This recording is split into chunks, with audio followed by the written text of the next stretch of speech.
I just finished watching No Way Out 2006 on the network, and I advise every single one of you who's watching this video right now, go watch the main event of this particular pay-per-view. Kurt Angle and The Undertaker for the World Heavyweight Championship. In my opinion, one of the most underrated matches of all time. Nobody talks about this match. And to this day, nobody talks about this match. This was a great main event between Kurt Angle and The Undertaker. And I advise every single one of you who owns the WWE Network, go watch this match. No one talks about this match. This pay-per-view wasn't even that bad. I didn't even take any notes because I remember watching this as a kid. I'm like, what? Like, you know, when you're a little kid, you don't understand anything. You know, like, you don't have the mindset back then as you do now. But I gotta say this now. This was one of the most underrated main events, particularly in the Ruthless Aggression era. Not even gonna lie to you. You got Kurt Angle in 2006, World Heavyweight Champion and all, the Olympic Machine, the Suplex Machine, versus the GOAT himself, The Undertaker. And I remember, as a kid, I'm thinking to myself, Taker's gonna win the world title, right? I mean, there's no way Taker can lose to a guy like Kurt Angle. I mean, don't get me wrong about Kurt Angle. He's one of the greatest of all time. But, you know, not in the top 10 greatest superstars of all time. Yeah. So, we're going to go over everything that happened at No Way Out 2006 on this Throwback Thursday pay-per-view review on this February 28th. It is Thursday. Thursday, February 28th, 2019. If you guys don't know who I am, I'm, of course, Chris. Thank you guys so much for tuning back into the channel on this Throwback Thursday. If you guys are loving Throwback Thursdays, I do this every single Thursday. I want you right now to smash that like button as hard as you possibly can. Make sure to also comment down below if you guys even watched No Way Out 2006. Comment down below, what are your thoughts of the pay-per-view? I thought it was a really good pay-per-view. Wasn't that bad. But the main event of this particular pay-per-view made up for it. So, low-key, I kind of enjoy No Way Out 2006 as I just finished watching on the WWE Network. If you guys haven't already, check out the content that I provided this week. Raw Review. Raw Review's up on the channel. Make sure you guys go ahead and check it out. Raw Review will be in the upper right-hand corner of your screen in the annotation. Also, Tuesday, I did a double upload on Tuesday. I uploaded Call of Duty Black Ops 4 gameplay in the afternoon, where I used the fucking KN57. In that first game, I had 44 kills. I think you guys would enjoy that. If you guys are watching this, you guys are Call of Duty fans, and you guys have the PS4, my PS7 will be down below in the description if you guys would ever want to add me. But make sure you guys go ahead and check out Call of Duty Black Ops 4. The sweat, folks, is 100% real. Also, Tuesday night, I uploaded SmackDown Live review where we got the return of Kevin Owens. Now, everybody was salty about this whole Kofi Kingston getting replaced. I said this on Tuesday, and I'm going to say this now. You got to think about the bigger picture. This just increased Kofi Kingston's odds of winning the WWE title at WrestleMania. Odds went up. The odds went up astronomically. So go ahead and check out SmackDown Live, guys. That video will also be in the upper right-hand corner of your screen in the annotation. Also, we did NXT review just last night. Gargano agrees to team up with the Champ. We got confirmation that Gargano and Ciampa will be teaming up for the Dusty Rhodes Tag Team Classic that will begin next Wednesday on NXT. Go ahead, guys, and check out all the content that I uploaded for you guys this week. All these videos will be up in the upper right-hand corner of your screen in the annotation that is on the upper right-hand corner of your screen. Follow me on social media, man. Twitter, Chris from Loring. Instagram, your boy Chris_WB. And Snapchat, Chris Most Hated. And if you're new to the channel, guys, and if you guys like what you see on the channel. Hit that subscribe button down below. Ring those bells for all notifications. Not some notifications. All notifications. So be sure that you guys do that. Also, my PSN will be down below in the description if you guys want to ever add me for PS4. Thank you guys so much for watching. Here we go, man. Let's review No Way Out 2006, shall we? No Way Out 2006 was the 8th annual No Way Out professional wrestling pay-per-view event produced by the World Wrestling Entertainment, known as WWE. It was presented by Subway. I'm hungry. Subway Eat Fresh. It took place on February 19, 2006 at the First Mariner Arena in Baltimore, Maryland. I love that arena. Especially when, like, you know, like a Raw or a SmackDown back then was over there and shit. I really love that building. And it was a SmackDown brand exclusive pay-per-view event. I missed the Ruthless Aggression era. If you guys missed the Ruthless Aggression era, hit that like button, bro. I really do miss that shit. I hate the era that we have now, but it's nice to, you know, go back to, you know, the Ruthless Aggression era. Just so fucking violent. Oh, man. I mean, nothing like the Attitude Era, but, you know, Ruthless Aggression era was also good. Until they moved to the fucking PG, which is the worst thing ever. So we got, how many matches we got on the card? We got 6 matches on the card. We got Gregory Helms, I believe, defending the Cruiserweight Championship in a Cruiserweight Open against Brian Kendrick, Funaki, Kid Kash, Nunzio, Paul London, Psicosis, Scotty Hotty, and Super Crazy. If you guys know who Super Crazy is, you're an OG.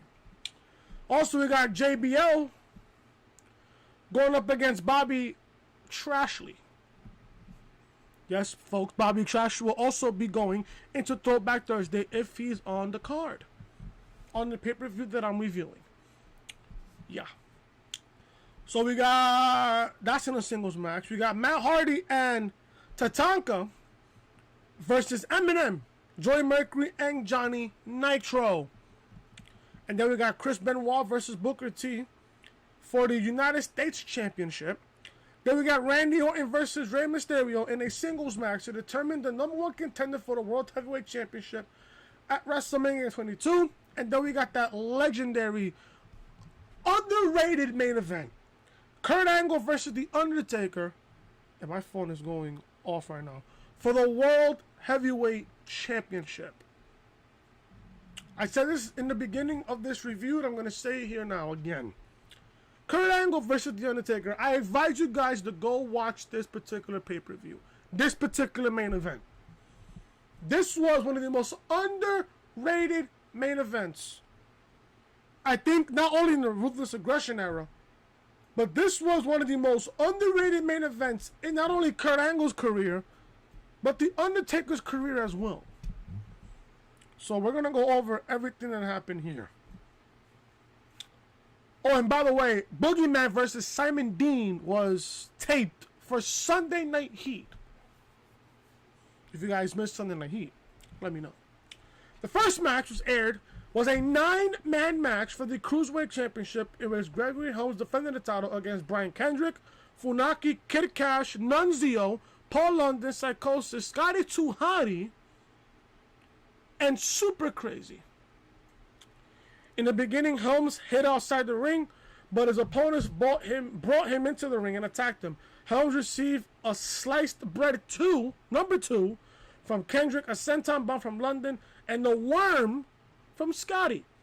Psicosis pinned Helms with Kash, but Kash broke the pin. Kash performed the dead level on Psicosis, but Super Crazy broke up the pinfall by performing a moonsault. Helms pinned Psicosis to retain the title. So there you go. Match wasn't too bad. It wasn't too bad, but it was short. Very short match. How long this match lasted? 9 minutes. Almost 10 minutes.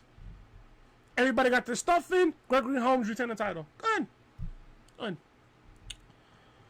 Good for Gregory Helms, a.k.a. the Hurricane. Used to be the Hurricane. Following up, we got JBL versus Bobby Trashley. Yeah. Before the match started, Lashley prevented Finlay from attacking Crystal. While Lashley and Finlay fought, JBL made his appearance, his entrance, I should say, his entrance, and took advantage of the situation. Trashley, I hate to say Lashley, Trashley controlled the match, but JBL threw him outside the ring and applied a sleeper hold. JBL leaped off the top rope, but Lashley caught him with a power slam. Lashley performed 4 belly-to-belly suplexes until Finlay threw Tony Chimel into the ring, distracting the referee. With the referee distracted, Finlay hit Lashley with the shillelagh. JBL took advantage and executed the clothesline from hell for the victory. This match lasted about almost 11 minutes. Lasted 10 minutes and 58 seconds. So, there you go. Didn't care for this matchup. JBL had nothing going for him. Lashley, he was just an up-and-comer. So, obviously, he was going to lose this matchup, obviously. But JBL beats Bobby Lashley. Then we got the WWE Tag Team Champions. Eminem, Joey Mercury, and Johnny Nitro with Melina issued an open challenge for a future WWE Tag Team Championship match, which was accepted by Matt Hardy and Tatanka. Tatanka and Hardy controlled the match in the beginning, but Eminem isolated Hardy for most of the match. Hardy tagged in Tatanka, who chopped Eminem. He sent Mercury outside the ring, but Melina interfered, allowing Nitro to perform a dropkick on Tatanka off the apron. Eminem isolated Tanaka, but Tatanka, I said Tanaka, I'm thinking about the fucking Yankees here. But Tatanka clotheslined Nitro and tagged in Hardy. Hardy attempted a twist of fate, but Nitro superkicked Hardy. Hardy tagged in Tatanka again, who performed a double tomahawk chop onto Eminem. Tatanka executed a Trails and the Mercury, while Hardy executed a twist of fate on Nitro, and Tatanka pinned Mercury, who was the legal men, by the way, to win the match and become the new WWE Tag Team Champion. This match was alright. It was okay for what it was. I loved Matt Hardy back then, but I love Matt Hardy now, with the whole broken gimmick. I wish, Vince, would take advantage of the broken gimmick, but Matt Hardy's going towards the end of his career right now. Back then, this is good for Matt Hardy. At least Matt and Jeff. I think Jeff was on Raw. I believe Jeff was on Raw while Matt was on SmackDown. They had the brand split completely off from each other. So this was good for Matt Hardy. Matt needed a tag team partner. He got Tatanka, and they won the tag team championships. Good. This match was good. This match lasted under 10.5 minutes. Not bad. Pretty good. Not bad. But Matt Hardy and Tatanka win the tag team titles. Fourth match on the card was for the United States Championship between Booker T and Chris Benoit. This match lasted how long? 18 minutes. 18 minutes and 13 seconds. This match wasn't too bad. Not too bad of a matchup, though. Not too bad. We're going to go towards the end here. Benoit avoided a scissors kick and applied the sharpshooter, but Booker fought the move off. Benoit forced Booker to tap out to the crossface to win the United States title. Match was alright. It wasn't too bad. It was one of those matches where, there was flip-flopping the championships around that time, and I remember that. So Benoit wins. Do I care about Chris Benoit? No, I don't. Up next was Rey Mysterio facing Randy Orton for Mysterio's WrestleMania 22 World Championship match on the line. Remember how Rey Mysterio won the 2006 Royal Rumble by eliminating Randy Orton and lasting the longest ever in a Royal Rumble match. I think it lasted over an hour, 2 minutes and 2 seconds. I think 12 seconds. I'm not mistaken here. I think it was 12 seconds. I think so. Orton controlled the match in the beginning, but Mysterio attempted Hurricane Rana, but Orton caught him and tackled him into the ring post, injuring his hand. Orton targeted Mysterio's arm and hand. Mysterio executed a Hurricane Rana again, but landed on the injured hand. Orton continued to target Mysterio's hand. Orton held Rey in the electric chair. But Mysterio countered it into a sunset flip powerbomb for a near fall. Mysterio dropkicked Orton and attempted a 619, but Orton avoided the move and pinned Mysterio with a roll-up, using the ropes as leverage to win Rey's world title match at WrestleMania. This match was good. I love this matchup. This match lasted under 17 and a half minutes. This match lasted exactly 17 minutes and 28 seconds. This match was good. But if I'm Rey Mysterio, why are you putting up your championship match on the line? Meanwhile, you had just won the Royal Rumble a couple of weeks ago. Rey was in the Rumble match, entering, I believe, number two. And he lasted over an hour to win the match. Now you want to put up the championship match because Randy Orton said that Eddie Guerrero wasn't in heaven. Eddie's down there in hell. I mean, this is the exact words that Randy Orton said. But Rey lost his opportunity at WrestleMania. Rey lost his chance at WrestleMania. Orton wins in a really good matchup. Finally, guys, main event. Kurt Angle defending the World Heavyweight Championship against The Undertaker. People are now talking about this match. This was one of the... I'm going to say this. I said this, I believe, twice so far in this review. I'm going to say it again for a third time. This was one of the most underrated World Heavyweight Championship matches of all time. One of the most underrated main events in the Ruthless Aggression era. Seriously. Not only this was one of the most underrated matches in Kurt Angle's career, also for The Undertaker. Even though The Undertaker lost this match, I'm going to explain how Taker lost this match. So, in the main event, Kurt Angle faced The Undertaker for the World Heavyweight Championship. Undertaker controlled the start of the match, performing Old School and Snake Eyes, two of my favorite moves of all time there.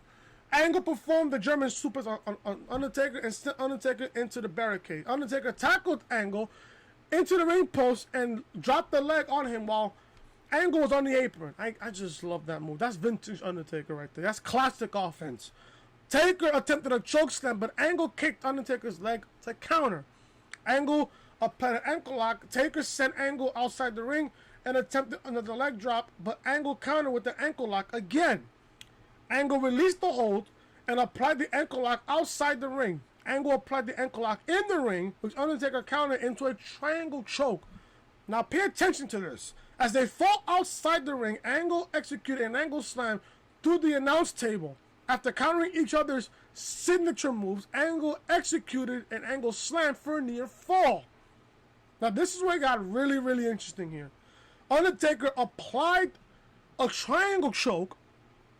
When do you ever see The Undertaker doing a submission hold? When? Taker applied a triangle choke, and this is the part where it cost Undertaker the matchup. Taker applied a triangle choke on Angle, but Angle countered it, rolling up Taker as Taker still has the triangle choke on him, on Angle. Angle countered the move, rolling up the Undertaker to retain the title. Taker's mistake on that move was that he didn't let go of the triangle choke. He didn't let go of it. Obviously, once your shoulders are pinned in a mat, the referee's going to count 1, 2, 3. So I don't know if that was a mistake. It looked like it was a mistake, but nonetheless, Angle beat Taker to retain the World Heavyweight Championship. This was a fascinating matchup. This match lasted almost a half hour. 29 minutes and 38 seconds. I advise you guys to go watch this main event. I advise every single one of you guys to go watch this main event. Honestly, this was a really good match. Taker lost on a technicality, if you would say. Aftermath of No Way Out 2006. On the March 3rd episode of SmackDown, Kurt Angle defended the world title again against The Undertaker in a rematch. This match was even better. This match wasn't as good as they had at No Way Out, but it was good enough. Undertaker was in control and executed a tombstone piledriver on Angle. Once Taker made the cover, Mark Henry interfered into the match, causing a disqualification. Angle was disqualified, thus Undertaker won the match, but not the title, because the title cannot change hands via disqualification. Angle retained the title, but Henry started attacking The Undertaker. This is what led to the match at WrestleMania 22.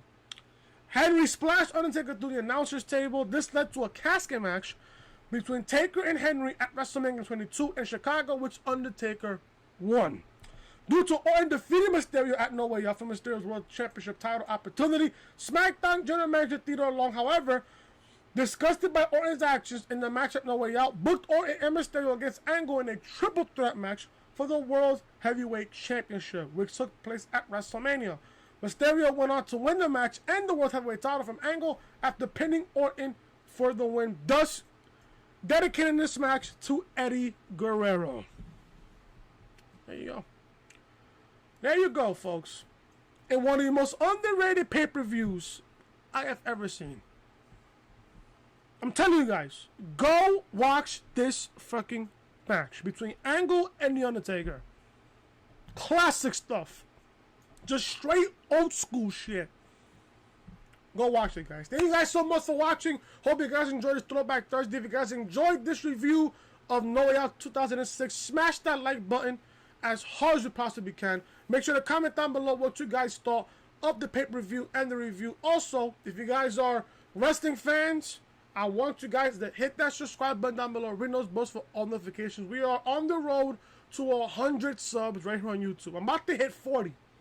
I want to hit 50, and then I want to hit 100 by the time I go to WrestleMania Access, but you guys are going to get a vlog on that exact day. Also, guys, to hit that subscribe button if you guys are new. If you guys are wrestling fans, hit that subscribe button. Ring those bells for all notifications. Check out the content. Raw, Call of Duty, SmackDown, NXT. Go ahead, guys. Check out all of these videos. All these videos will be in the upper right-hand corner of your screen in the annotation. Also, follow me on social media. Twitter, Chris from Loring. Instagram, your boy Chris_WFB. Snapchat, Chris Most Hated. And if you guys are new to the channel, hit that subscribe button, ring those bells for all notifications. I will see you guys tomorrow. I got something special for you guys for a Top 10 Friday. You guys are not going to guess what it is. You guys can hit me up on Twitter. Tweet at me on Twitter. DM me on Twitter. If you guys watch this whole video, there's a hint there. Go watch the video. If you guys caught on to the whole freaking hint, tweet at me on Twitter. DM me on Twitter. And if you guys are the first ones to get that right, you guys are going to get a shout out on Top 10 Fridays and episode 9 of the reality podcast on Saturday. So that is that. Thank you guys so much for watching. I appreciate every single one of you guys. Let's hit that goal to 100 subs, man. Hit that subscribe button. Ring those bells for all notifications. I will see you guys tomorrow for Top 10 Fridays.